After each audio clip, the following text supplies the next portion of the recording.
Hi views. నిన్న Sritej discharge అని చెప్పేసి మాట్లాడుకున్నాం. అసలు హాస్పిటల్ బిల్లు ఎంత అయింది, బిల్లు ఎవరు కట్టారు, అండ్ రిహాబిలిటేషన్ సెంటర్కి పంపారు కదా, అక్కడ అసలు ఎన్ని రోజులు ఉండాలి ఏంటని క్రాస్ చెక్ చేస్తూ పోతామంటే సీరియస్లీ ఆ పిల్లోడిని వదిలించేసుకున్నారనిపిస్తుంది. నిన్న అదే చెప్పాను ఇండైరెక్ట్గా, చేతి దులిపేసుకున్నారా అన్నాను. ఆల్మోస్ట్ అలాగే ఉంది. ఆ పిల్లోడ నాన్న ఫస్ట్ చెప్పింది, హాస్పిటల్ యాజమాన్యం ఏ రోజు మమ్మల్ని బిల్లు విషయంలో ఫోర్స్ చేయాలా అడగలేదు అన్నారు. అంటే గవర్నమెంట్ కనుక మాది రెస్పాన్సిబిలిటీ అన్నట్టయితే లెటర్ ఆఫ్ క్రెడిట్ అని ఒకటి ఉంటుంది. డిశ్చార్జ్ అయిన తర్వాత బిల్స్ మనం పెడితే సీఎం రిలీఫ్ ఫండ్ ఇస్తారు. ఆసుపత్రిలో మనం ఉన్నప్పుడు వైద్య ఖర్చులు ఎంత ఏంటని చెప్పేసి అవన్నీ పెడితే లెటర్ ఆఫ్ క్రెడిట్ అని ఒకటి ఇస్తారు. దాని ప్రకారం ఏంటంటే అంత మెన్షన్ చేస్తారు అమౌంట్ 2 లక్షల 20 లక్షల 2 కోట్ల ఎంతో.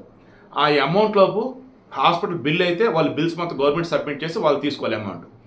అది కనుక దాటి అయితే అప్పుడు మనం ఇవ్వాలి.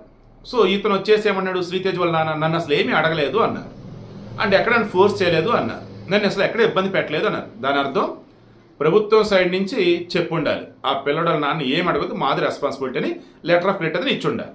ఒకవేళ ప్రభుత్వం చేయలేదు అనుకుందాం, అల్లు అర్జున్ టీం కానీ పుష్ప మూవీ టీం కానీ మాది రెస్పాన్సిబిలిటీ, బిల్లు సంగతి అసలు మీరు వాళ్ళని అడగొద్దని చెప్పి ఉండాలి. సో పుష్ప టీమా మూవీ ఏమంటారు గవర్నమెంటా ఎవరు బిల్లు ఇచ్చారనేది క్లారిటీ లేదు. బట్ వాళ్ళ నాన్న అయితే నన్నుగా రూపాయిగా అడగలేదు, బిల్లు సంగతిలో నన్ను అసలు ఏమి అనలేదు అన్నారు. నెక్స్ట్ డిశ్చార్జ్ చేస్తున్నారు. అప్పుడు ఆసుపత్రి వాళ్ళు చెప్పింది ఏంటి, బాబు మీ పిల్లోడు వచ్చేసి చూస్తున్నాడు, బ్రీతింగ్ వచ్చేసి తనే పీల్చుకుంటున్నాడు, శ్వాస ఉచ్ఛ్వాస నిశ్వాసలు వచ్చేసి పిల్లోడే, ఎక్స్ట్రా ఏం అవసరం ఉండట్లేదు.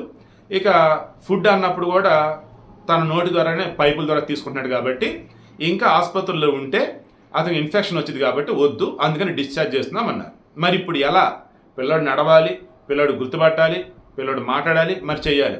ఎస్, అందుకే రోబోటిక్ ఈ ఫిజియోథెరపీ ఎందుకు, నర్వ్ సిస్టమ్ కాబట్టి, నాడీ వ్యవస్థ కాబట్టి ఖచ్చితంగా రిహాబిలిటేషన్ సెంటర్లో ఈ రోబోటిక్ ఫిజియోథెరపీ త్రూనే పిల్లోడు నార్మల్ అయ్యే అవకాశం అనేది ఉంటుంది. సో అక్కడ పంపిస్తున్నాం అన్నారు. అక్కడ ఎన్ని రోజులు రికవర్ అయ్యేంత వరకు, నార్మల్ అయ్యేంత వరకు అంటే 15 రోజులే మనకు తెలుస్తుంది.